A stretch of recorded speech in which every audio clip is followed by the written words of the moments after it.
In this video, we'll cover molar mass, formula mass, also known as molecular weight. So you have a lot of oxygens, and this oxygen, there are actually 6.02 times 022 times 10 to the 23 oxygens. That equates to 1 mole of oxygen here. All of these oxygen, they're going to go on a scale, okay? They weigh themselves. Well, when they found out that all of these oxygen got on the scale, they found that they weigh 16.00 grams of oxygen. Okay, so that means every 1 mole of this, there is 16.00 grams of them, right? Well, very conveniently, if you look at the periodic table, you can figure out all of the weight of these atoms when there are 6.022 times 10 to the 23 of them, or 1 mole of them.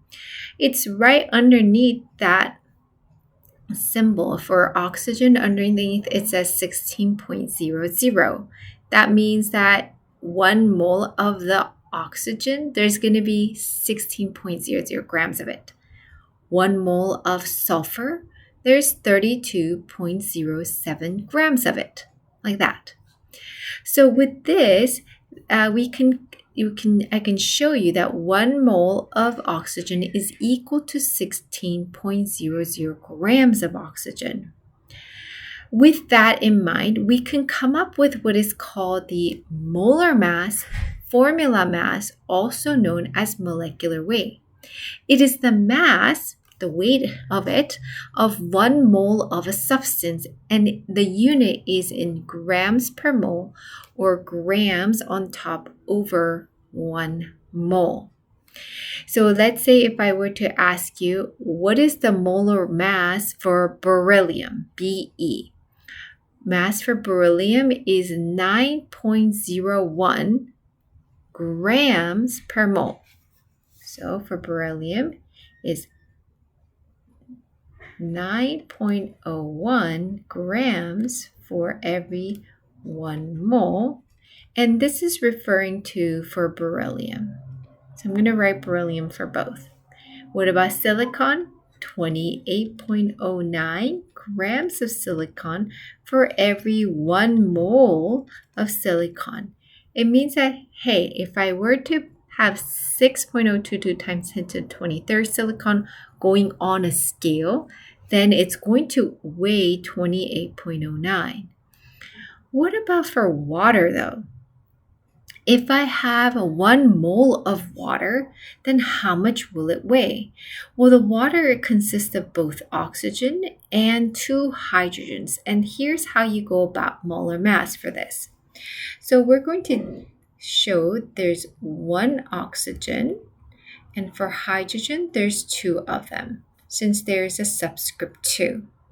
So for oxygen, the molar mass is 16.00 according to the periodic table. For hydrogen is 1.01. I'm getting these values from the actual periodic table of oxygen and hydrogen. So here's oxygen and hydrogen right here. Then you're going to multiply these 2 numbers and add them all up. So I'm going to go ahead and multiply them, which means that it's going to lead to 16.00.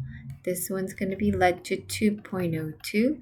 And I'm going to add it all up, which will lead me to 18.02. The unit is the same, which would be grams of water for every 1 mole of H2O. So that is the molar mass for water, beryllium, and silicon for these guys. Let's do another one, KCl. So KCl is made up of potassium and chlorine. And so they're just 1:1 ratio. There's just only 1, so it doesn't have a 1 there, but we do know that there's just only 1 because it doesn't have the value of 1 written.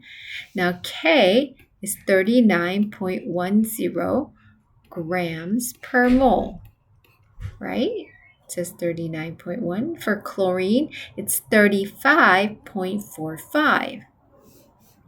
35.45 grams per mole. I'm going to go ahead and add them all up. Go backwards here. So 5 on the end, 4, and then 7. 74.55 grams per mole. Let's do another one. This one's a little more challenging one. Magnesium hydroxide. If you look at magnesium hydroxide and the subscript is outside of the oxygen. So we're going to have to really determine how many oxygen, how many hydrogen are present. So let's start off with the easiest one, magnesium. There's only one of them. How many oxygen do you see? Yeah, there's 2, okay, because it's referring that there's 2 of OHs. So 2, and for hydrogen, there's 2. Then we get individual molar mass recorded in the periodic table. Magnesium is 24.31, oxygen is 16.00, and hydrogen is 1.01.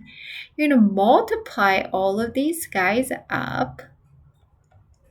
And afterwards, you're going to add up all of the values. So for 1 times this is 24.31. You guys could grab a calculator. If you're not comfortable multiplying quickly, then that's okay. And then we're going to add them all up. Okay, so I don't want to trust adding all of these 3 up. I'm going to pull out a calculator. So I have 24.31 plus 32 plus 2.02. That gives me 58.33.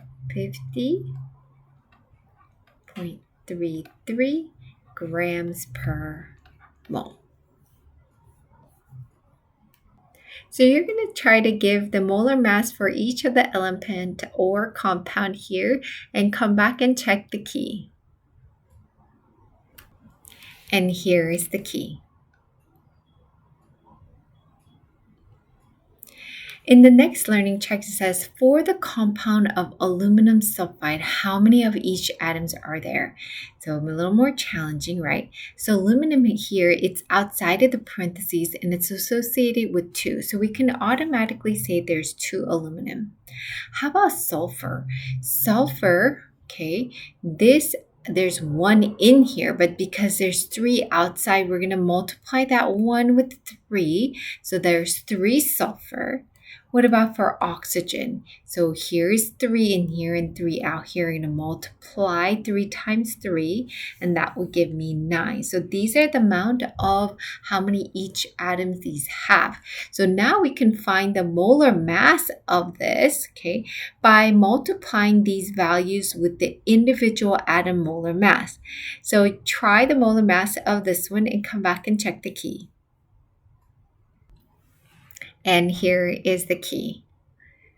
Just to know some sig figs here, molar mass, you're going to account for all of the decimal points. So if it ends on the 100th place, then make your final answer on the 100th place.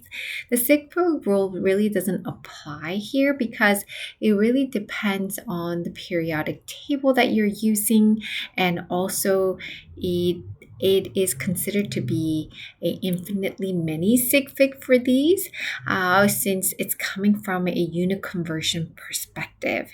So you're going to be utilizing all of the sig figs shown that is on the calculator when you add them all up.